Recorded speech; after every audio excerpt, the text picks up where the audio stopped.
공천 개입 의혹을 제기한 또 다른 인물이죠. 김대남 전 대통령실 선임 행정관의 녹취록 관련 논란도 커지고 있습니다.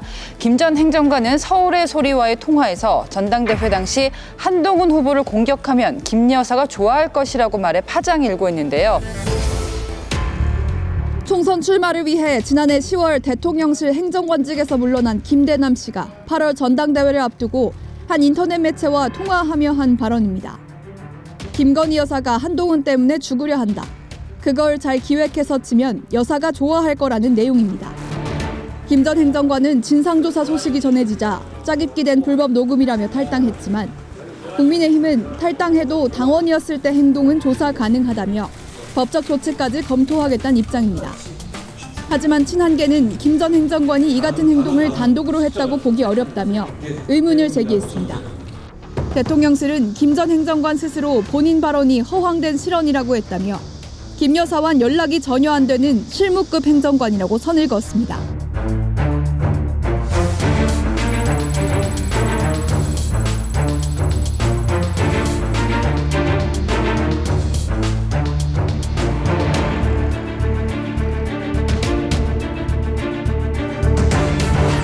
김대남 녹취록 후폭풍 어떻게 보십니까? 저는 그 김대남 씨의 말이 상당히 논리적으로 모순된다 이런 생각합니다. 첫 번째 얘기는 여사 때문에 본인이 공천 안 됐다는 불만을 표하는 거였어요. 그런데 왜 갑자기 또 여사를 위해서 여사가 죽으려고 하니까 한동훈을 쳐야 한다 이렇게 얘기하는지 앞뒤가 안 맞아요. 뿐만 아니라 김대남 씨를 뭐 추천이든 뭐 연결이든 간에 했다라고 하는 사람은 신지호 의원이 본인이 페이북에 쓴 거밖에 아직 나온 게 없어요. 다른 누구도 지금 김대남 씨와 연관되어 있다는 얘기를 직접적으로 지금 나온 게 아무것도 없습니다. 그렇다라고 하면 이게 도대체 뭐냐. 전당대회거든요. 전당대회 때 누구를 접촉했냐면 서울의 소리를 접촉했어요. 아니 이게 이해가 안 가거든요. 아니 서울의 소리가 어떤 데예요. 애초에 그 매체 성격을 안다면은 그 김 여사도 그런 매체하고 접촉하면 안 되는 거거든요. 근데 그때 접촉해가지고 얼마나 큰 곤욕을 치렀습니까? 근데 그게 얼마나 지났다고 또 다시 거기다 얘기를 해가지고 보도를 사주하고.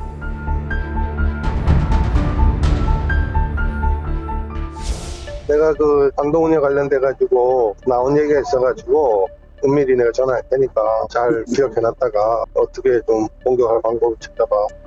70억 여론조사를 하는데 총선용 여론조사는 해야 되는 거거든. 근데 그 중에 2건은 대권 주자로서 무슨 이런 세명조사를 했나 봐.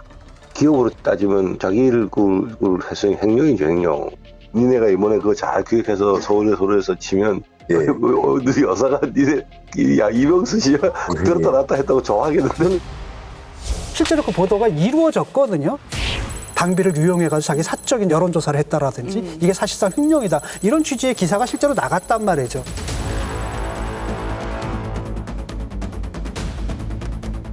이런 기사를 내보내고 한동훈 대표를 치게 되면은 여사님이 너무 좋아가지고 명수야 그거 알았다 들었다 놨다 좋아하실 거다. 이런 얘기를 했단 말이죠. 그러니까 대통령실 기강이 무너져 있는 건 사실이에요. 서울의 소리에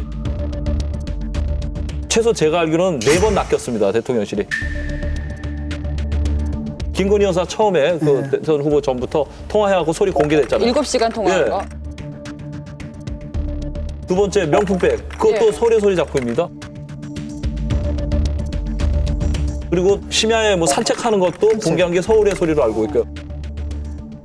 김대남 씨가 통화한 내용 공개된 것도 서울의 소리입니다.